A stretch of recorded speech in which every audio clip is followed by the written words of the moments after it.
Ndabaramukije mwese. Inyuma y'iminsi itari mike, umuhari me 23 ugwanira mu nkengera z'umuji wa Goma. Noneho uyu munsi kuwa mbere mu masaha yo mu bucagucagu, uyu muhari wageze mu gisagara hagati. Igisirikare ca Kongo kiracahanganye n'abagwanyi ba me 23 kugeza kuri ino saha. Amasase menshi ari kumvikana hagati mu gisagara. Abanyagihugu batashoboye guhunga hakiri kare, bakaba babuze ico gufata kuko kugeza ubu imipaka yose yugawe, nta n'inyoni ishobora kuguruka. Ni mu gihe me 23 mu minsi heze yari yahaye igisirikare ca Kongo nabo bafatanije kumanika amaboko mu gihe c'amasaha atarenze 48. Aha hari mu kwirinda ko abasivile ba Goma bahatakariza ubuzima, ariko siko vyagenze.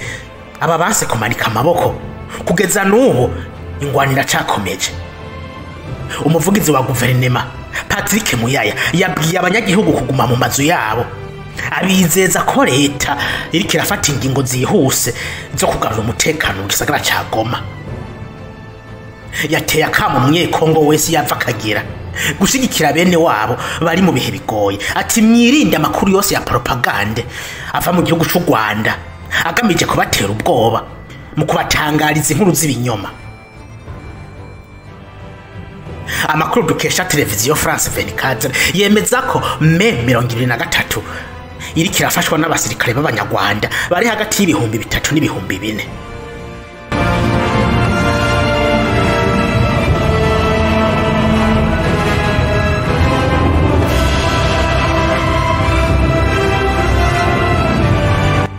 Mu gihe ibintu bikomeza kumera nabi, u Rwanda rwemeje ko hari bisasu vyatewe mu karere ka Rubavu maze bihitana abanyagihugu bagira kuri 5, abandi barakomereka.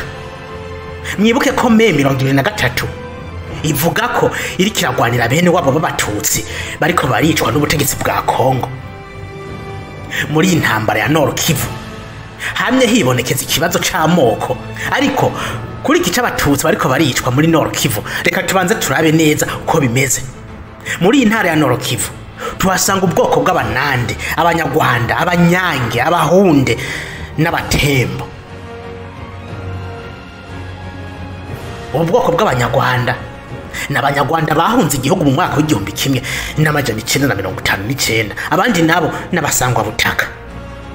Intambara y'amoko muri iyi ntara itangiwe uno munsi inyuma yo kwikukira kw'igihugu ca Kongo mu gihumbi kimwe n'amajana 960. Mu myaka 3 yakurikiye muri iyi ntara ya Nord Kivu hadutse intambara bise Kanyarwanda. Iyi ntambara yahuza abanyarwanda baba Masisi na Goma n'ubwoko bw'abanande, abahunde n'abanyanga. Iyi ntambara yari ifise inkomoko ku bintu bikurikira. Icyambere, ubutaka n'ubutegetsi, ico bise conflit foncier politique. Akarere ka Kivu kari gakize cyane ku bijanye n'ubutaka bwo kurima no kororeramo.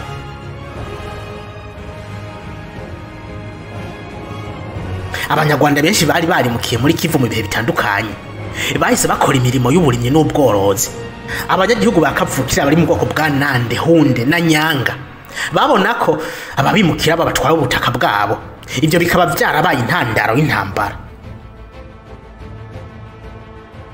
Ico gihe uwitwa Denis Paluku niwe yarahagarariye abanande, yashaka ubwigenge bw'intara ya Kivu y'uburaruko kugira ngo agire ubutegetsi bwihariye bugengwa n'amoko kavukire maze akirukana abanyarwanda.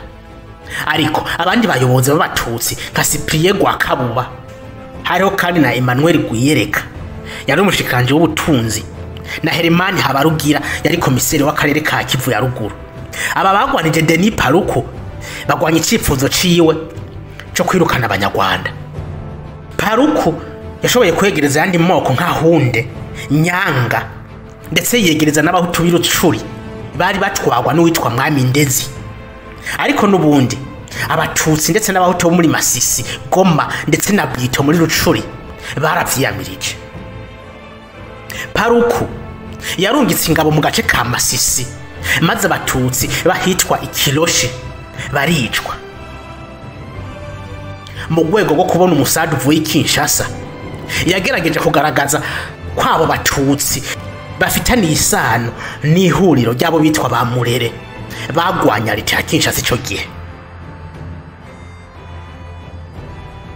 Iyo ntambara yiswe Kanyarwanda yari yatanguye mu mwaka w'igihumbi kimwe n'amajana 963 yaje kurangira mu mwaka w'igihumbi kimwe n'amajana 965 Mobutu Sese Seko atembagaje ubutegetsi bwa Joseph Kasavubu.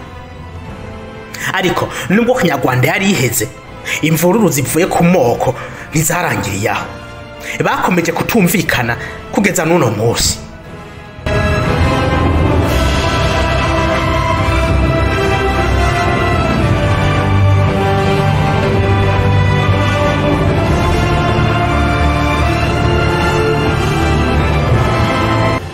Bimwe mu vyatumye iki kibazo giteba guhera ni politike mbi y'amacakubiri mu gihugu c'u Rwanda.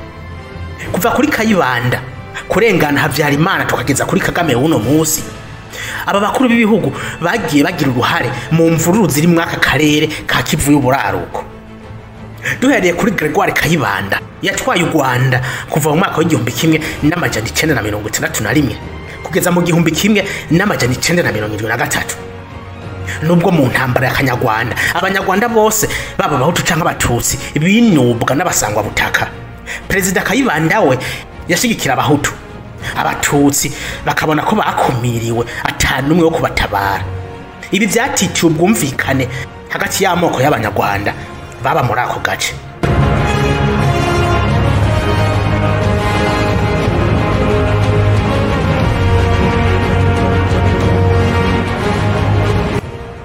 Inyuma ya Kayibanda uwamuhirise ku butegetsi Juvenal Havyarimana nawe niyoroheye Abatutsi bo mu Kivu y'uburaruko. Mu myaka y'igihumbi kimwe n'amajana 990 Perezida Havyarimana afatanije n'abategetsi ba Kivu y'uburaruko na Kivu yo mu bumanuko bakurikiranira hafi Abatutsi bo muri ibi bice kuko babagiriza gushigikira umuhari wa Front Patriotique Rwanda FPR wagwanya ubutegetsi bwa Havyarimana.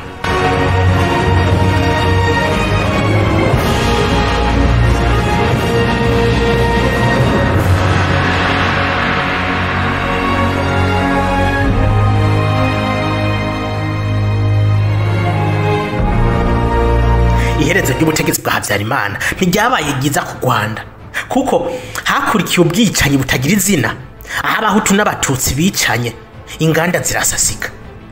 FPR yari ifashe igihugu, ariko Abahutu benshi ico gihe bahungiye mu gihugu ca Kongo muri Kivu y'uburaruko. Ubutegetsi bw'u Rwanda bwarabakurikiye kuko babagiriza gusiga bakoze genocide ku bwoko bw'Abatutsi.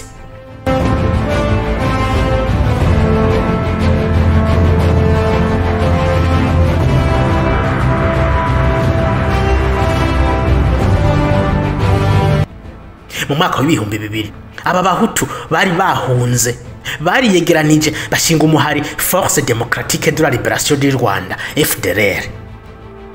Kugeza n'uyu munsi ubutegetsi bwa Kigali bubahigisha uruhindu.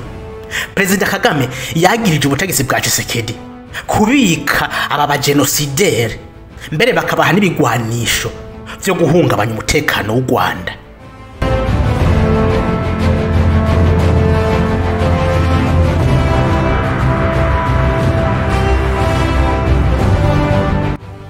Nubwo Kigali ikomeza guhakana ko atabasirikare b'igihugu cabo bari mu Kivu y'uburaruko, umuryango wa ONU uremeza ko u Rwanda ruriko rurakorana na M23 muri intambara bahuza n'igisirikare ca Kinshasa.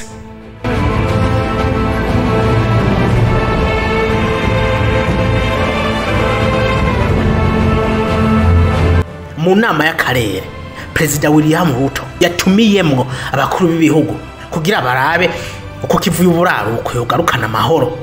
Nta byinshi twuyitegamwo kuko umuvugizi wa Perezida Tshisekedi yatangaje ko uyu mu Perezida atari buyitabe kumva zuko igihugu kiri mu bihe bigoye, ahubwo Tshisekedi nawe yahise atuma k'inama yihutirwa Kinshasa kugira bige uko bokwifata muri intambara idasanzwe.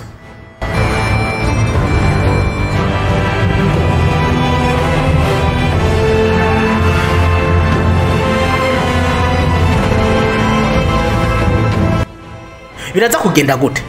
Goma iramutse igiye mu minwe ya Meme 23 harakurikira iki?